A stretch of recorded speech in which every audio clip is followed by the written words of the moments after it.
Halo guys, welcome back to Korea Ramit bersama orang Korea yang irit dan investasi. Polo-polo di video kali ini aku pengen membicarakan gimana caranya menjadi orang terkaya. Nah, untuk video kali ini jujur ini bukan pemikiran yang muncul gitu aja tiba-tiba. Jujur aku itu mulai belajar tentang saham tahun ini, tahun 2020, lebih tepatnya sekitar bulan Maret waktu COVID-19 itu mulai parah-parahnya karena banyak banget sponsoran tiba-tiba mulai diundur, mulai batal. Aku mulai takut kalau misalnya ke depan ternyata kerjaan influencer ini gagal, gimana ya? Akhirnya aku mulai belajar saham hingga saat ini.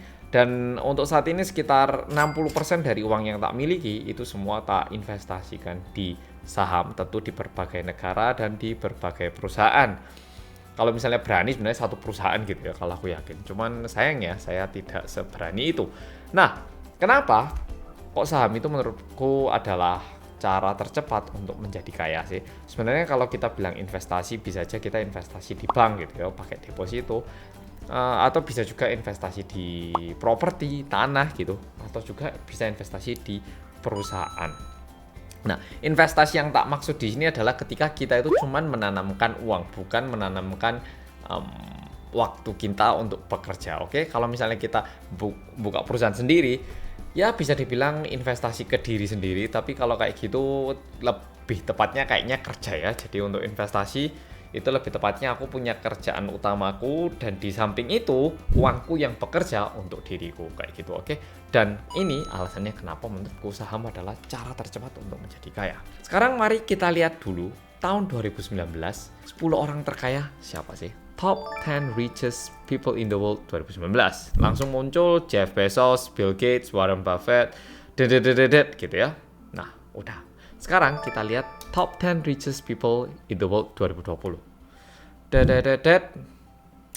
Ada nggak orang yang tidak ada di tahun 2019 tapi tiba-tiba muncul di tahun 2020? Kalau kita lihat di peringkat 5 ada orang yang namanya Elon Musk tiba-tiba muncul. Elon Musk ini siapa? Mungkin udah banyak banget yang tahu, tapi ada juga yang nggak tahu. Elon Musk ini adalah CEO-nya perusahaan SpaceX dan juga Tesla. SpaceX ini juga merupakan perusahaan yang sangat revolution banget, yang membawa revolusi besar banget kayaknya. Karena dia bilang, oh kita itu pasti di masa depan bisa pergi ke luar angkasa dengan biaya yang murah, layaknya kayak kita naik pesawat ke luar negeri. Karena pesawat kan nggak sekali pakai dibuang. Tapi kalau misalnya nih pesawat sampai situ terus kita ngangkut lagi balik ke sini, kan cuma tinggal bayar bensin dan bahan-bahannya bisa digunakan ulang. Nah, keluar angkasa juga bisa. Nah, waktu dia bilang pertama kayak gitu, banyak bilang kamu itu penipu, nggak mungkin, mimpi nggak jelas. Tapi ternyata saat ini benar-benar mulai terjadi sehingga perusahaan yang namanya SpaceX itu mulai dinilai baik dan juga nilainya semakin naik. Udah gitu, Elon Musk juga percaya kalau mobil baterai atau mobil listrik bakal menjadi mobil di masa depan. Sehingga sekarang Tesla itu kalau nggak salah mencapai sekitar 17% market share di mobil listrik dunia. 17% di market share. Sedangkan ranking 2-nya itu cuma 7%. Kayak perbandingannya itu jauh banget antara ranking 1 dan 2. Nah, pokoknya kayak gitu. Elon Musk 2019 tidak termasuk di top 10, di 2020 masuk di top 10 dan duduk di posisi ranking 5, bukan 9-10 loh ya. Kira-kira kenapa? Apa yang membuat Elon Musk yang di tahun 2019 ini tidak masuk di 10 orang terkaya ini tiba-tiba bisa masuk di 10 orang terkaya di tahun 2020 sih? Alasannya karena saham yang dia miliki. Untuk SpaceX ini merupakan perusahaan yang masih belum bisa diinvestasikan oleh publik alias belum IPO, Initial Public Offering. Jadi sepenuhnya kayak punyanya Elon Musk gitu ya. Kayak ya bisa dibilang kayak gitu karena masih belum bisa kita beli sahamnya. Sedangkan perusahaan yang namanya Tesla ini udah bisa kita investasikan sejak tahun 2010. Oke, udah jelas. Elon Musk saat ini net worth-nya itu sekitar 98,7 billion US dollar. Oke, 98,7 billion. Apakah 98,7 billion ini ada di kantongnya? Enggak. Apakah ini cash? Enggak.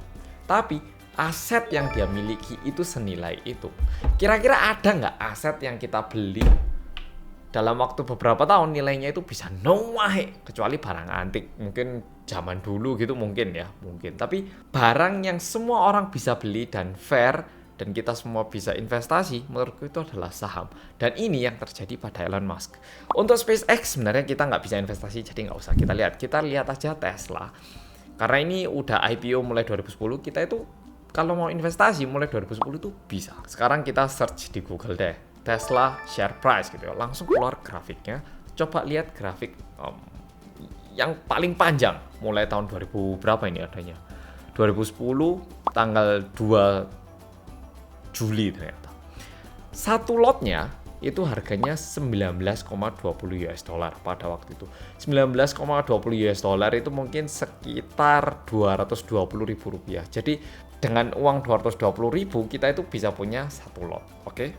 Dan tanggal 28 Agustus 2020, tahu nggak satu sahamnya itu nilainya berapa? Yang harganya dulu 19,2 menjadi 2.050 US dollar. Artinya meningkat lebih dari 100 kali lipat. Dan berapa persen saham yang dimiliki oleh Elon Musk di perusahaan ini? Kalau kita search di Google juga bakal muncul Elon Musk share of Tesla gitu ya, share of Tesla. Langsung muncul. Musk own about 20% of Tesla stock, a stake that's worth more than 50 billion according to research firm WealthX. Jadi Tesla itu memiliki Jadi Elon Musk itu memiliki sekitar 20% dari kepemilikannya Tesla. Saat ini Tesla itu nilainya udah 342 billion kan ya berdasarkan Business Insider. Jadi 20%-nya berapa? 68 ya, 60 sekianan lah ya. Tapi namanya net worth suatu perusahaan itu pasti naik turunnya lumayan gede setiap harinya karena tergantung nilai sahamnya. Makanya di tahun 2019 kalau kita lihat harga share-nya Tesla itu 2019 itu masih 200-an. Di tahun 2020 ini masuk ke harga 2000-an. Dan karena saking tingginya tanggal 31 Agustus itu mereka pecah. Jadi satu lotnya ini menjadi 4 lot. Karena kalau udah harga 2000 dolar kan istilahnya satu saham 25 juta ya, terlalu mahal. Sekarang dipecah menjadi satu lotnya itu 500 US dollar. Jadi orang punya 5 juta pun bisa punya kepemilikan di Tesla. Nah, bayangkan kalau misalnya 10 tahun yang lalu kita punya uang 10 juta dan kita tanam di Tesla, setelah tentunya kita melakukan pembelajaran dan juga kita percaya visi di perusahaan ini, saat ini 10 juta itu akan menjadi berapa? Sekitar lebih dari 1M saat ini. Kita nggak tahu, dan kita nggak tahu di masa depan nanti 10 juta ini bakal jadi berapa. Nah, tentunya saham itu nggak selalu indah dan ada juga perusahaan-perusahaan yang anjlok. Dan itu indahnya saham menurutku. Kita itu bisa belajar gimana dunia ini sekarang lagi berputar, perusahaan apa yang lagi naik, perusahaan apa yang lagi turun, apa sih perhatian orang-orang di masa ini, di zaman ini. Dan kalau misalnya kita ternyata bisa membaca pergerakan pasar dan juga kita tahu bagaimana cara menginvestasikan, kita juga bisa numpang kaya saat sebuah perusahaan yang kita percaya visinya itu menjadi kaya. Nah, video ini bukannya aku bilang kita wajib investasi di saham, tapi aku membagikan alasan kenapa investasi di saham merupakan investasi yang bagus dan mungkin kita semua perlu pelajari.